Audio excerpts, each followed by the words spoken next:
That's some of the reasons why the fans are so upset. No shit!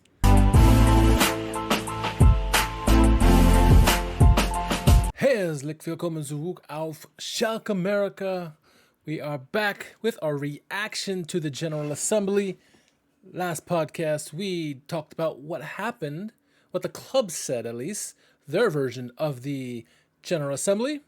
This time we're going to get the reaction of the fans and those who attended on what transpired, what was said, what they liked, what they didn't like. What we could tell you from the onset, it was a long day. It was supposed to begin at 11:04 a.m. and then it was pushed back to 11:30 and it kept pushing back until like 1 p.m. local time, and it lasted until like 8 or 9 p.m. local time. So a long time to be there. About 4,700 people, 4,700 plus fans showed up, members showed up. At the beginning, at the end, only maybe half were left, if that, like 2,000 or so were left. Not many people stuck around. It was frigid. We talked about there in the podcast how typically these General Assemblies are in the spring or summertime, This time they're in the fall, late fall, frigid in Velton's Arena this weekend, or when it happened. And so, yeah, but there were a lot of people, a lot of angry people, disgruntled people who had a lot of things to say. We had about 20 speeches of fans criticizing the club, the board, and its members. Well, not the members, the board of directors. Yeah, let's get into what happened and the reaction to that. And actually, it's pretty funny because Andreas Ernst had tweeted out before the General Assembly was supposed to begin that there was a motion that they wanted to move the agenda up earlier in the day so that the elections of the supervisory board could take earlier in the process versus at the end. They vote on the election part at the end of during the General Assembly, and obviously more than half the people left at this point. So only 1% of the total number of members were present, and half of those left.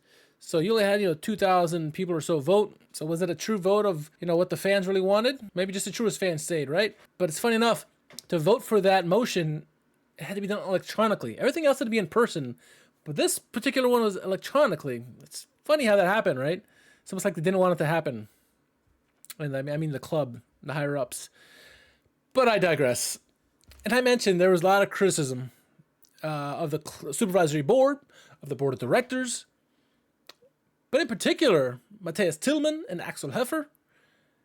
And it seemed like during the 20 speeches, whenever someone would criticize Tillmann or Heffer, there was a round of applause for what they were saying, because lots of fans felt the same way, and so when people were voicing their opinion on the two, they got applause about it. Some of the themes of the criticism is how Tillmann and the supervisory board and the board of directors trampled on Schalke's values, how they completely disregarded Schalke's values. They gave some examples: the releasing of Gerald Asamoah, the releasing of Mike Buskins, two club legends, and also the end of the season last year, there was a brunch. Everyone had a good time. It was a nice festive time. And at the end, the supervisory board said, Auf Wiedersehen to all the physios. Just like that. And all these examples are why some of the reasons why the fans are so upset, saying how you lost the values of Schalke. And in particular, the latter case with the physios, they took them to court. They took Schalke's higher ups to court because of, felt they were done wrong by the way they were released and let go without any promptness. So, yeah, it's unfortunate how things have shaken out. And yeah, it seems like the supervisory board, the board of directors have all lost the Schalke way. It's unfortunate. And then another one of the criticisms was back in January when Peter Knabel left, Matthias Tillmann kind of took over his role and said, yeah, we're going to hire somebody in 6 months, blah, blah, blah, blah, blah. And then he said, you know what? We don't need a sporting director. We don't need anything. And some of the criticisms came was like, what do you know about sport? They brought this guy from Expedia or whatever, one of those hotel sites. Yes, he's a businessman, but what do you know about sport? And that was a big criticism of, is that this guy knows nothing. Why is he telling us what we need and we don't need? We don't need a sporting director when he knows nothing about the sport. And so it was a huge criticism against Tillmann that he had owned up to. Now, it must be said that it wasn't like a surprise that the higher-ups were going to be criticized. They knew it was coming. They were prepared for it. They made a lot of mistakes, right? One of the mistakes they said was that, you know what, we actually do need a sporting director role. We can't have one without it. So they admitted their mistakes, but then they tried to say, look, we know we have to develop for the future. Schalke will prosper if we develop the youth, develop and think of the future and try to get to that to be sustainable in the future. So they admitted that. I mean, Axel Heffer came out and said, Schalke has a sporting problem. Schalke does not have an existential problem. No shit! Took them, a year to realize that, hey, we do need a sporting director role, right?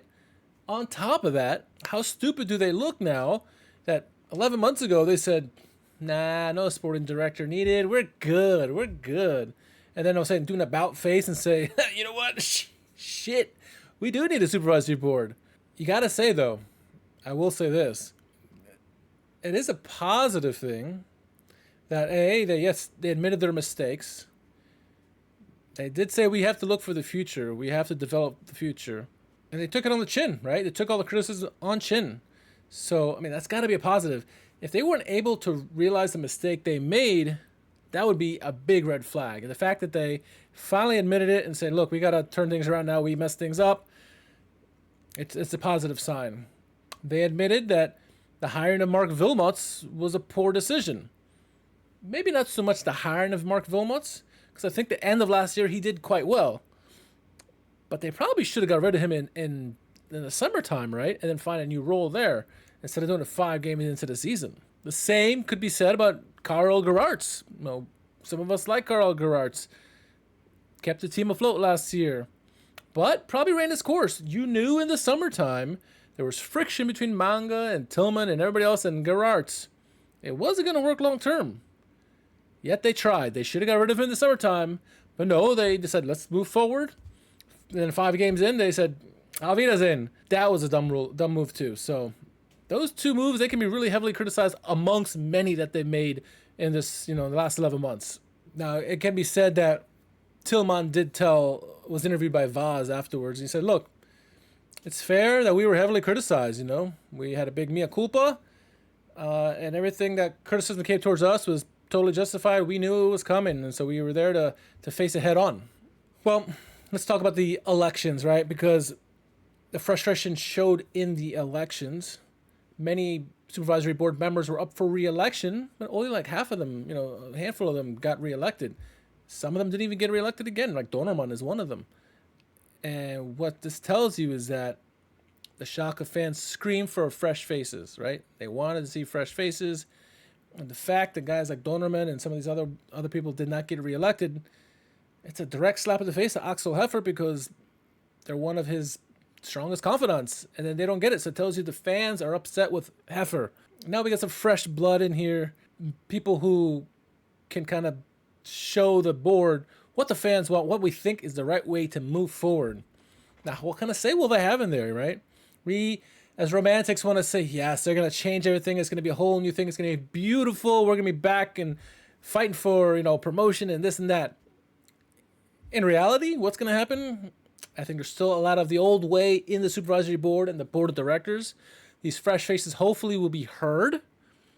But I feel like their say will be suppressed a little, right? I think there's enough people thinking the old way are going to be like, yeah, thank you. We appreciate you hearing you out, but we're going to keep doing it this way for now. That's just my thoughts. We'll see. Hopefully I am dead wrong, and hopefully they listen to the new people and they can get Schalke moving back the way we want them to go, get back the values that we've lost over the last year plus. But we'll see. Let us know in the comments what you think. Do you think it's going to change drastically? A little bit? Not at all. Let us know in the comments. Now, it is worth noting, after the General Assembly, they voted on who the chairman would be, and surprise, surprise, Axel Heffer remains the chairman of the board. So, no surprise there, really. Now, I mentioned before, 4,700 plus Schalke members showed up to vote. Only 2,000 or so remain at the end to actually vote. There was a motion put up during the elections asking, should we go to a hybrid voting style, right? Because if all the members we have, not everybody can get to Gelsenkirchen, and that vote was rejected. I can understand that, really. Like, of the people who stayed there, they voted no. They said, look, we're suffering through here. If Schalke really means that much to you, show up. If you're not going to show up, we're not going to do this hybrid thing. So, you know, could there have been a better groundswell to kind of get this hybrid stuff in the news and in the media before it? Yes, but there wasn't. And so it kind of fell flat to start with. And of course, it is going to always be rejected. So that's, you know, take that how you want. I'm curious what people's thoughts are on that. To give you kind of an example of what other people are doing, right? This weekend, we are playing Hamburg, right? What does Hamburg do? Well, yes, it's a members-only vote, like Schalke. Schalke does only members can vote. But Hamburg, yes, their members vote. And once the members vote, once all the members are heard, if there's any room left, any spaces left, guests can come in and vote themselves, which is different. It's different than what Schalke does. So which would you prefer? Something, a model like Hamburg, or something the way Schalke currently does it, members only? It's a good question. But I will say this, and I'll leave this here. We have over 190,000 members for Schalke all over the world. Only 1% show up to vote.